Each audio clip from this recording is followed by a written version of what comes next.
നമസ്കാരം. Strike ടോക്കറാണ്. V മുരളീധരനെ നിയമസഭാ കക്ഷി നേതാവാക്കണമെന്ന ആവശ്യം അംഗീകരിക്കാതെ BJP സംസ്ഥാന അധ്യക്ഷൻ രാജീവ് ചന്ദ്രശേഖർ. നിയമസഭയിൽ 3 അംഗങ്ങളാണ് BJPക്കുള്ളത്.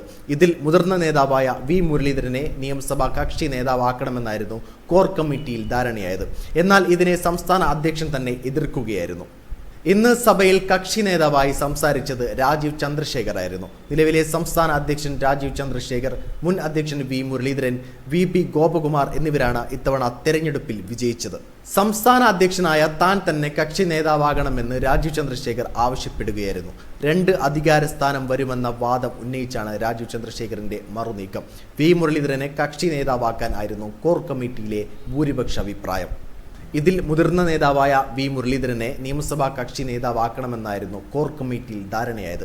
കേരള രാഷ്ട്രീയ സാഹചര്യങ്ങളെക്കുറിച്ച് ദീർഘകാല പ്രവൃത്തി പരിചയമുള്ള വി മുരളീധരന്റെ പേരായിരുന്നു യോഗത്തിൽ മുൻതൂക്കം.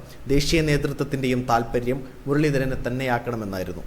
ഇങ്ങനെ സംഭവിക്കുകയാണെങ്കിൽ നിയമസഭയിൽ രാജീവിന്റെ സ്ഥാനം പിറകിലായിരിക്കും. കൂടാതെ മുരളീധരൻ സംസാരിക്കുമ്പോൾ രാജീവിന് അവസരം ലഭിക്കുകയുമില്ല. ഇതുവഴി പാർട്ടിക്കകത്ത് 2 അധികാര ശക്തികൾ ഉടലെടുത്തേക്കുമെന്നാണ് രാജീവിന്റെ വാദം. തീരുമാനം ഇതുവരെയും ഇരു കൂട്ടരും അംഗീകരിച്ചിട്ടില്ല. വരും ദിവസങ്ങളിൽ ഇത് പാർട്ടിയിലെ വലിയ തർക്കത്തിനിടയാക്കുമെന്നാണ് സൂചന. വീഡിയോ ഇഷ്ടമായി ലൈക്ക് ചെയ്യുക, നിങ്ങളുടെ അഭിപ്രായം രേഖപ്പെടുത്തുക. കൂടുതൽ വീഡിയോസുകൾക്കായി ഈ ചാനലിലൂടെ തന്നെ സബ്സ്ക്രൈബ് ചെയ്യുക. This is strike talk, signing off.